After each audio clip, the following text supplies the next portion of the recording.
Aujourd'hui, on est dans cette ère où 4, 5, 6, peut-être 10 sociétés contrôlent intégralement nos vies numériques. Bonjour Tariq Krim. Bonjour. Vous venez de participer à la table ronde organisée par Altair Think Tank au Off d'Avignon et qui est intitulée « Un nouvel Internet pour de nouveaux usages et de nouvelles pratiques ». Vaste programme.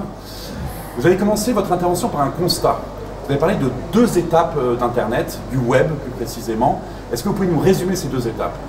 En fait, l'histoire de l'Internet naît dans les années, fin des années 60, laboratoire américain, la contre-culture américaine qui façonne ça. Mais en fait, pour la plupart des gens, l'Internet naît au moment du web, il y a 30 ans.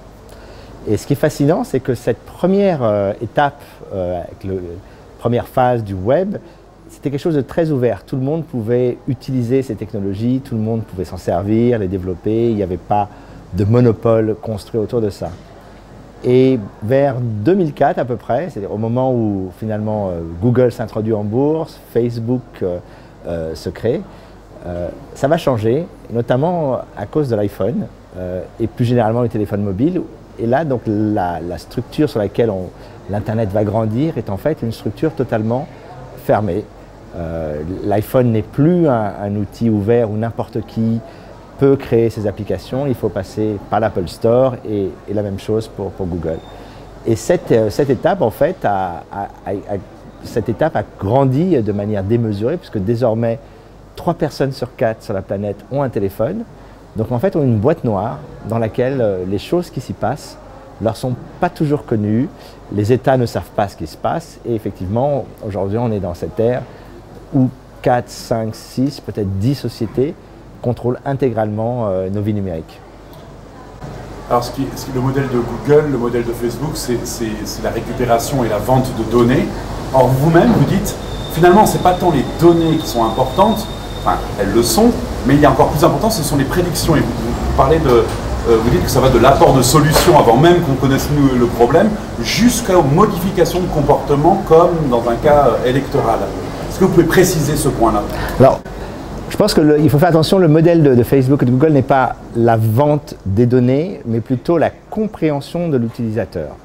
Et ce qui a changé en fait depuis 30 ans, c'est qu'on est passé de ce qu'on appelait les communautés en ligne, quelques centaines de milliers d'utilisateurs au tout début de l'Internet, aux médias sociaux, des millions d'utilisateurs, et aujourd'hui aux plateformes, des milliards d'utilisateurs.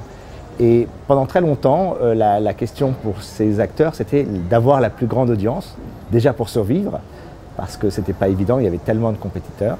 Et à un moment donné, on s'est rendu compte qu'on avait suffisamment d'informations pour pouvoir vendre de la publicité extrêmement ciblée. Et c'est ça en fait qui a fait la fortune de Google, de Facebook, parce que c'est devenu tellement simple pour eux de créer cette publicité ciblée qu'elles ont en fait cannibalisé quasiment toutes les autres industries, quasiment toute la publicité désormais, en tout cas la croissance se fait sur Facebook, sur Google.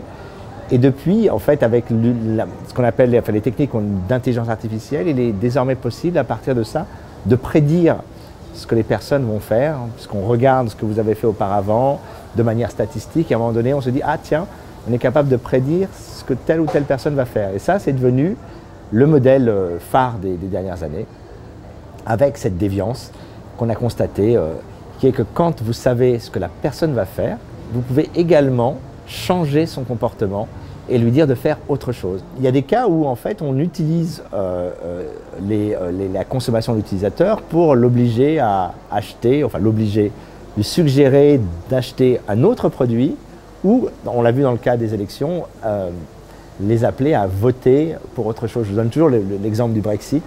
Vous avez des millions de gens qui se sont levés parce qu'ils n'allaient pas voter et qui sont allés voter pour le Leave, donc pour le Brexit.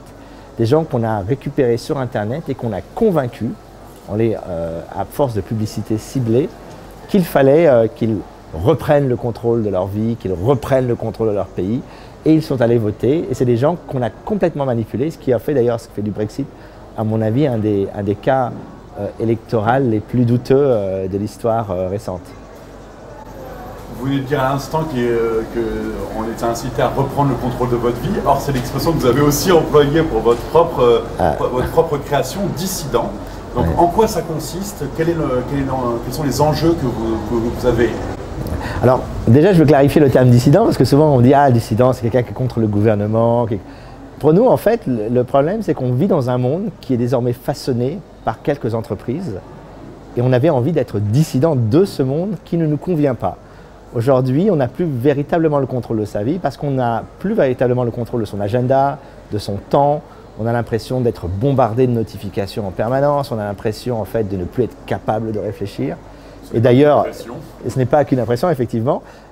Et donc on s'est dit, est-ce qu'on peut créer quelque chose de différent, quelque chose de plus sain, quelque chose où quand je suis dans cet environnement, sur ma plateforme, sur mes services, j'ai accès à mes fichiers, j'ai accès à mes sources d'inspiration, mais sans tout le blabla, sans toutes les distractions, sans toute la publicité qui en fait inonde ma capacité à réfléchir et à penser. Et on est en train de construire, alors étape par étape, un service un peu nouveau, on appelle ça du slow web, par analogie au slow food, donc cette idée que la nourriture, c'est comme avec le bio, en fait on est ce que l'on mange, et aujourd'hui ce qu'on consomme sur les grandes plateformes n'est pas toujours très ragoûtant, et se dire qu'il faut qu'un autre Internet existe, basé sur des valeurs différentes, sur des temps différents, sur aussi cette idée que, moi j'aime beaucoup cette philosophie japonaise qui s'appelle le wabi-sabi, qui prône l'acceptation de l'imperfection du monde.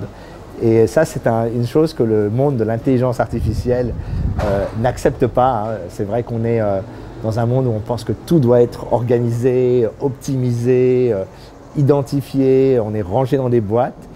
Et peut-être qu'un autre monde doit être, un autre web doit être possible, et c'est ce qu'on essaye de faire. Et alors concrètement, quelles sont les étapes de ce slow web que vous mettez en place? Alors nous aujourd'hui on travaille sur deux projets. Le premier on l'a appelé desktop, comme un bureau. On a recréé en fait un espace dans lequel on a accès à tout ce que l'on possède. Avant j'avais tout sur mon ordinateur, aujourd'hui j'en ai un peu sur Google, un peu sur Facebook, un peu sur Instagram, un peu sur Dropbox. En fait on a fragmenté nos vies et donc la première des choses qu'on a voulu faire, c'est redonner aux gens la possibilité de recentraliser, d'unifier leur vie numérique, de l'avoir d'un bloc et de ne pas l'avoir éparpillée.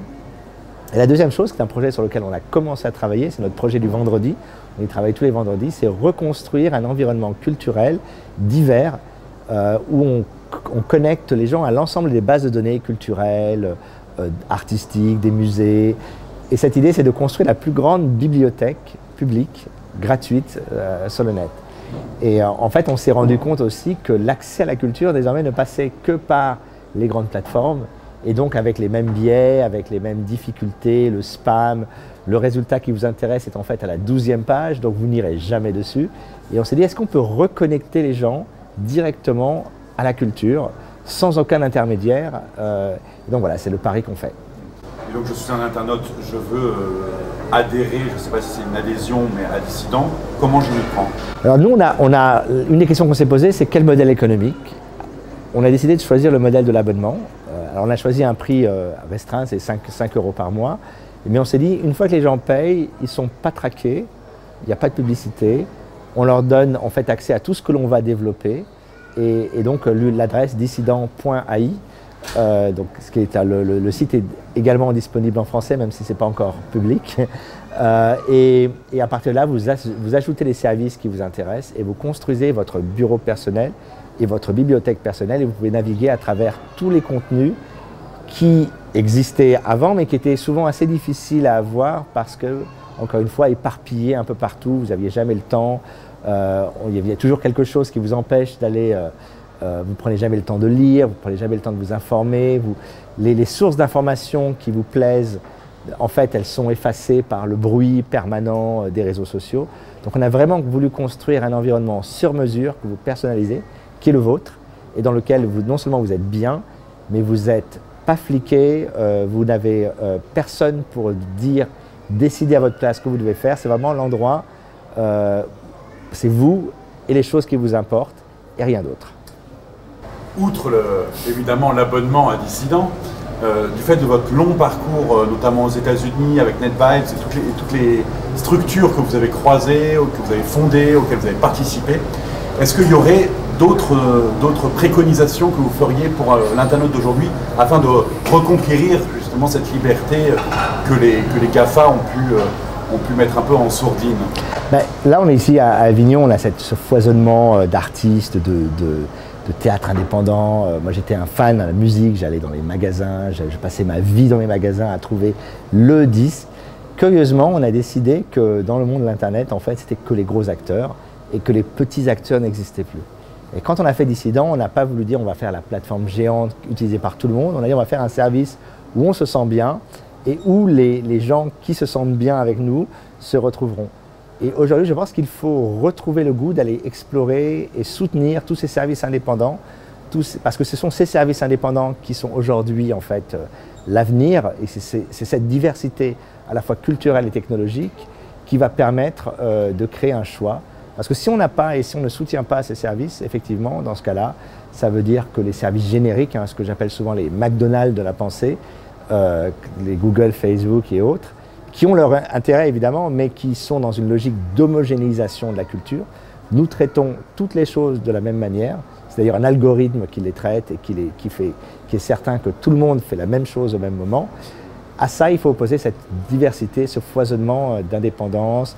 Il y a aussi le cas du logiciel libre qui permet de garder le contrôle, mais il y a tous ces services indépendants, ces labels indépendants, ces petites structures qu'il faut préserver et développer. Et ce que j'espère, c'est que la prochaine étape de l'Internet va être celle de la dissidence à ce monde uniformisé et de remettre au centre tous ces acteurs et de les valoriser et de les soutenir.